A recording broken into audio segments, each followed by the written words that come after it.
Di dalam jiwa manusia, ya, di dalam ruh manusia itu kan ada norma kehendak, ya, ada pengetahuan, ya, dan ini sebenarnya bebas. Ini kalau bisa berkembang, bisa tumbuh kalau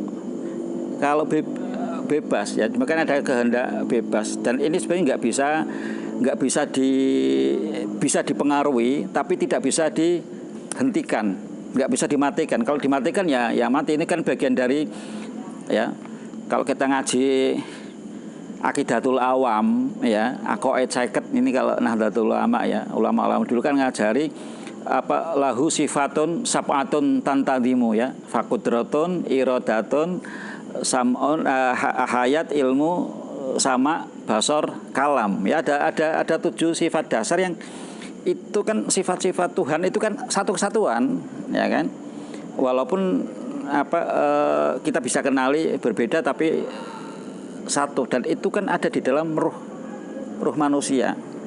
Nah, ini akan bisa berkembang tumbuh untuk sampai menyatu dengan Tuhan dengan kebebasan, ya. Jadi ini sebenarnya nggak bisa, tapi bisa dipengaruhi, dan memang harus dididik. Karena, ya, kenapa?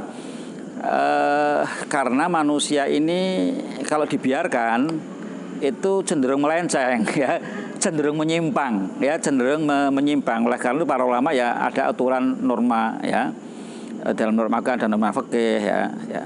Tapi itu kan tujuannya sebenarnya untuk mengingatkan, mempengaruhi, untuk mendidik, gitu, ya. Tapi bukan untuk menghentikan kebebasannya, mematikan kebebasan. Kalau dimatikan nggak bisa karena itu terkait dengan sifat hayat, ya, sifat hidup. Ya, yang namanya hidup itu, ya, berkehendak. Yang namanya hidup itu berkemampuan.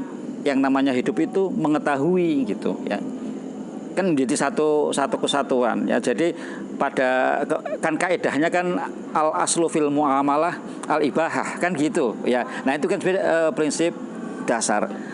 Tapi prinsip kebebasan ini sebenarnya tidak menolak atau menafikan norma, ya. Norma itu penting, menjadi bagian dari pendidikan, ya, menjadi bagian dari proses pendidikan, supaya jiwa manusia itu terdidik. Nah, ini kan menjadi kombinasi yang nah, para ulama dulu yang arif makanya fikih itu harus dibarengi dengan tasawuf, ya. Syariat itu dengan hakikat, ya. Syariat tanpa hakikat itu, ya, akan rusak, tapi hakikat tanpa syariat itu bisa tersesat, kan gitu. Nah, ini harus keseimbangan ini penting.